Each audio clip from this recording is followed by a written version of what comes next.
जय श्री कृष्ण दोस्तों। श्री राधा वल्लभ लाल के श्री चरणों में कोटि कोटि प्रणाम।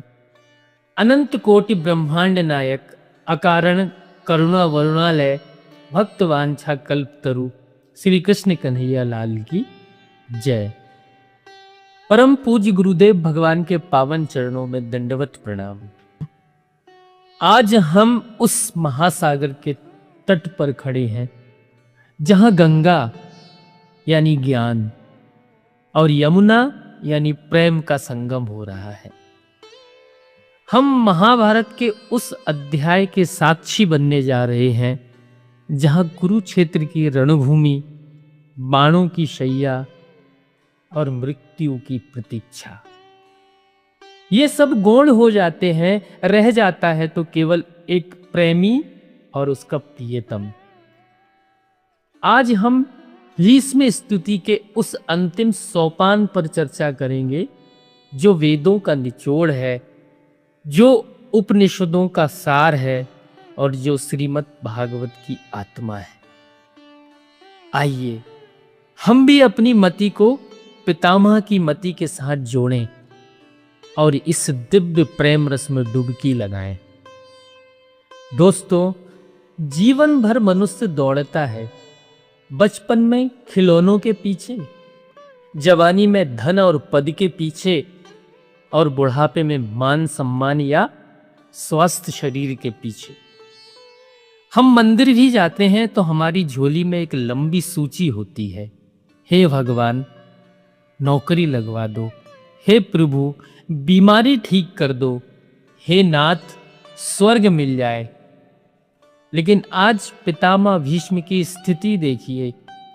वे मृत्यु के द्वार पर हैं। अगर वे चाहें तो भगवान से कह सकते थे कि प्रभु मुझे मोक्ष दे दीजिए या मुझे मेरे कर्मों के फल से मुक्त कर दीजिए, परंतु नहीं। वे कहते हैं, हे प्रभु, मेरी यह बुद्धि जो अब तक नाना प्रकार के विषयों में रमी हुई थी, अब सब ओर से हटकर वितृष्णा होकर केवल आप में, हाँ केवल आप में लग जाए। जब तक मन में संसार की कोई भी चाहत है, चाहे वह स्वर्ग की हो या सुख की, तब तक उस मन में भगवान पूर्ण रूप से नहीं विराजते। तभी तो तुलसीदास जी कहते हैं कि काम ही नार प्यार जिमी, लो वही प्रिय जिमी दाम, तिनि रघुनाथ निरंतर, प्रिय लागहु मोहि राम। हे प्रभु, जैसे एक कंजूस को धन से प्यार होता है, जैसे एक विषयी को भोगों से प्यार होता है, वैसा बल्कि उससे करोड़ों गुना गहरा प्यार मुझे आपसे हो जाए। साधक जीवन भर साधन करता है, पर अंत में संबंध काम आता है। पितामह भीष्म अब साधन नहीं कर रहे, वे संबंध निभा रहे हैं। वे जानते हैं कि ज्ञान और योग से मुक्ति मिल सकती है, पर भगवान को बांधने वाला प्रेम केवल भक्ति से मिलता है। दोस्तों, जहां पितामह भीष्म जो एक ब्रह्मचारी हैं, एक कठोर योद्धा हैं, अचानक उनको ब्रज की गोपियों का भाव याद आ जाता है। वो गोपियों के भाव में चले जाते हैं। दोस्तों, यह इस स्तुति का सबसे आश्चर्यजनक और मधुर पहलू है। पितामह भीष्म कहते हैं कि हे केशव, आपकी वह मतवाली चाल जैसे कोई मदमस्त हाथी झूमता हुआ चलता है। युद्ध के मैदान में आप घोड़े दौड़ाते थे, पर ब्रज में जब आप चलते थे तो धरती भी रोमांचित हो उठती थी। मेरी मति उस चाल पर अटक गई है। बल्गुहास यानी मंद मुस्कान। हे प्रभु, आपकी वह मंद मुस्कान जिसमें थोड़ा सा जादू है, थोड़ी सी शरारत है और अथाह प्रेम है। वह मुस्कान जिसे देखकर गोपियां अपनी सुध बुध खो बैठती थीं। यहां पितामह भीष्म गोपियों का स्मरण करते हैं। जरा सोचिए, कहाँ भीष्म जो ज्ञान और वैराग्य के हिमालय हैं, और कहाँ वो ब्रज की गोपियां जो केवल प्रेम की नदियां हैं। पितामह भीष्म स्वीकार करते हैं कि हे नाथ, मैंने जीवन भर प्रतिज्ञाओं का पालन किया, धर्म निभाया, पर जो रस, जो आनंद उन गोपियों ने पाया, वह मुझे मेरे तप से नहीं मिला। गोपियों का प्रेम कैसा है? उनमें दान था। वे प्रेम में इतनी उन्मत्त यानी पागल हो गईं कि उन्हें लोक लाज, कुल मर्यादा और वेद शास्त्रों का भी भान नहीं रहा। अरे भगवान के विरह में जब गोपियां रोती थीं तो वे वृक्षों से, लताओं से पूछती थीं कि क्या तुमने हमारे श्याम सुंदर को देखा है? पितामह भीष्म कहते हैं, हे गोविंद, मुझे मुक्ति नहीं चाहिए, मुझे वह पागलपन चाहिए, मुझे वह प्रेम दीजिए जो गोपियों को आपसे था। दोस्तों, क्यों मांगा गोपियों जैसा प्रेम पितामह भीष्म ने? क्योंकि वो जानते हैं कि ज्ञान में अहंकार आ सकता है कि मैं ज्ञानी हूँ, मैंने त्याग किया है, लेकिन प्रेम में अहंकार मिट जाता है, प्रेम में केवल तू रह जाता है। पितामह भीष्म अपनी अंतिम श्वास में अपना मैं मिटाकर केवल कृष्ण को बसाना चाहते हैं। अपनी स्तुति के प्रवाह में पितामह को एक पुरानी घटना याद आती है। वो कहते हैं कि जब महाराज युधिष्ठिर ने यज्ञ कराया, उस समय सभा में प्रश्न उठा था कि अग्र पूजा यानी सबसे पहली पूजा किसकी होनी चाहिए। वहां बड़े बड़े ऋषि, मुनि, राजा और देवता बैठे थे, लेकिन उस भरी सभा में पितामह भीष्म जी ने ही निर्णय दिया था।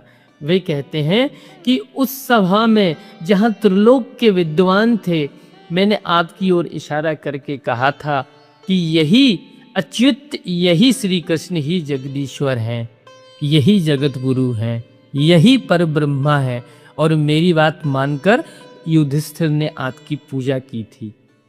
यहाँ पर पितामह भीष्म ने ये स्मरण क्यों किया? पितामह भीष्म यह बताना चाह रहे हैं कि हे दुनिया वालों, भ्रम में मत पड़ना।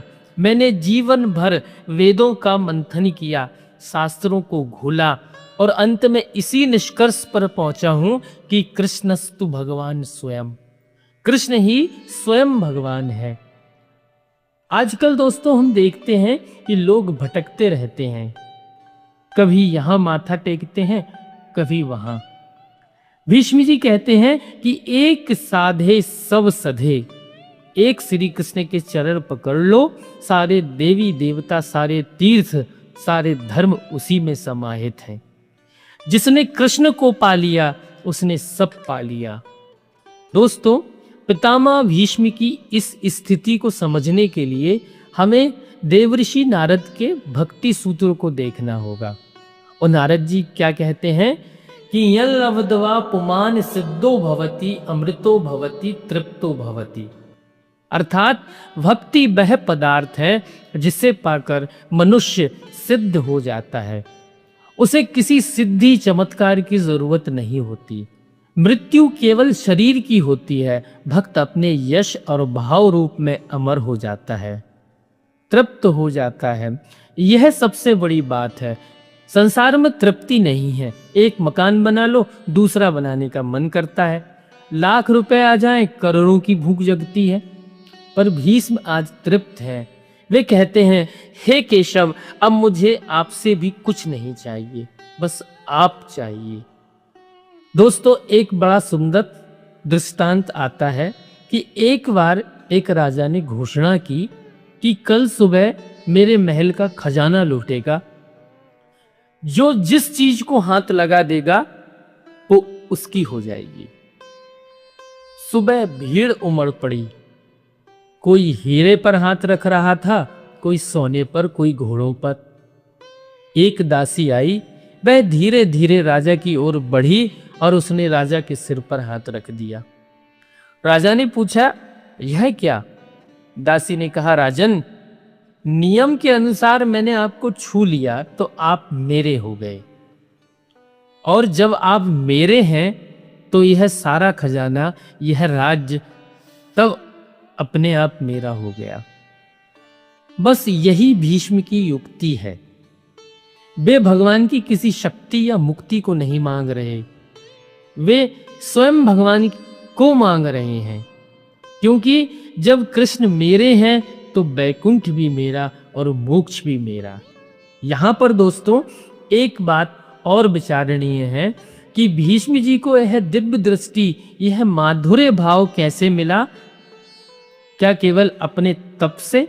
नहीं, यह मिला सत्संग और संतों की कृपा से। उनके जीवन में भगवान वेद व्यास, देवर्षि नारद और स्वयं श्री कृष्ण का संग रहा। और कबीर दास जी कहते हैं कि भजने को दोई सुघर के हरि के दास। दोस्तों, जब तक जीवन में कोई रसिक संत या गुरु नहीं आता, तब तक हमें यह पता ही नहीं चलता कि भगवान से प्रेम कैसे करना है। हम भगवान से डरते रहते हैं, उनसे व्यापार करते रहते हैं। गुरु हमें बताते हैं कि अरे वो तो प्रेम का भूखा है, उसे बालाम पिसते नहीं, उसे तो भाव का भोग चाहिए। और पितामह भीष्म जी ने जीवन भर धर्म का पालन किया, लेकिन अंत समय में उन्होंने भाव का आश्रय लिया। यह शिक्षा है हमारे लिए कि किताबें पढ़कर पंडित बना जा सकता है, पर प्रेमी बनने के लिए किसी प्रेमी का ही संग करना पड़ेगा। दोस्तों, अब वह क्षण आ गया है जिसका इंतजार देवता भी कर रहे हैं। पितामह भीष्म ने अपनी स्तुति पूरी की और पितामह भीष्म ने अपने हाथ जोड़ लिए। शास्त्र वर्णन करता है कि भीष्म जी ने अपनी वाणी को बंद कर दिया। उन्होंने अपने मन को श्री कृष्ण में एकाग्र किया, अपनी आंखों को श्री कृष्ण की आंखों में स्थिर कर दिया। दोस्तों, जरा इस दृश्य को देखिए। सामने चतुर्भुज रूपधारी श्री कृष्ण खड़े हैं, पीतांबर लहरा रहा है, मंद मंद मुस्कान है, और यहां सरसैया पर भीष्म अपलक उन्हें देख रहे हैं। भीष्म जी की प्राणवायु धीरे धीरे ऊपर उठने लगी, लेकिन यह योगियों वाली समाधि नहीं थी जहां वे शून्य में विलीन होते। यह प्रेम समाधि थी। वे भगवान के रूप माधुर्य का पान करते करते उनके स्वरूप में प्रविष्ट हो गए। उन्होंने अपने मन, वाणी और दृष्टि की वृत्तियों को श्री कृष्ण में लीन कर दिया और शांत हो गए। शरीर वहीं रह गया, पर जीवात्मा अपने प्रीतम के आलिंगन में सदा के लिए समा गई। आकाश से पुष्पों की वर्षा होने लगी। देवताओं ने नगाड़े बजाए। क्यों? क्योंकि आज एक भक्त ने भगवान को जीत लिया था। आज प्रेम की विजय हुई थी, मृत्यु हार गई थी और जीवन जीत गया था। दोस्तों, भीष्म स्तुति केवल एक पौराणिक कथा नहीं है, यह हमारे जीवन का मार्गदर्शक है। हम भीष्म जी के जीवन से 3 सूत्र अपने पल्ले बांधकर रख सकते हैं। पहला है, जीवन में चाहे कितना भी संघर्ष हो, धर्म का दामन मत छोड़ना। पितामह भीष्म ने कांटों पर सोना स्वीकार किया, पर धर्म नहीं छोड़ा। और दूसरा है कि साधन भले ही अनेक हों, पर साध्य यानी हमारा लक्ष्य केवल प्रेम होना चाहिए। पूजा पाठ, व्रत, उपवास सब अच्छे हैं, पर यदि हृदय में कोमलता और भगवान के लिए तड़प नहीं आई तो सब सूखा है। और तीसरा है दोस्तों, अंतमति सोगति। हमारा पूरा जीवन इस अंतिम क्षण की तैयारी है। हम आज जो सोचेंगे, जो करेंगे, वही अंत समय में याद आएगा। अगर आज हम दिन रात पैसे और निंदा चुगली में लगे रहेंगे तो मरते समय राम नहीं निकलेगा, दुकान ही निकलेगा। राम याद नहीं आएगा, दुकान ही याद आएगी। इसलिए अभ्यास आज से ही करें। चलते फिरते उठते बैठते अपने मन के किसी कोने में उस सावरिया को बिठा कर रखें। दोस्तों, भगवान से एक ही प्रार्थना करें कि हे गोविंद, जैसे पितामह भीष्म ने आपको पहचाना, हम मूढ़मती आपको पहचान सकें। हमें संसार की आसक्ति से हटाकर अपने चरणों की प्रीति दीजिए। हम आपसे कुछ नहीं मांगते, बस आपको मांगते हैं। दोस्तों, ये प्रार्थना करें। और दोस्तों, हम अपनी वाणी को पवित्र करते हैं उस महानायक पितामह भीष्म के आराध्य श्री कृष्ण की जय घोष करते हैं। नमो ब्रह्मांड देवाय गो ब्रह्मांड हिताय चा जगत्तिताय कृष्णाय गोविंदाय नमो नमः। बोलो वृंदावन बिहारी लाल की जय। भक्त वत्सल भगवान की जय। जय जय श्री राधे। दोस्तों, आज की कथा को यहीं विराम करते हुए भगवान के श्री चरणों में समर्पित करते हैं। कथा निरंतर जारी रहेगी। जय श्री कृष्ण।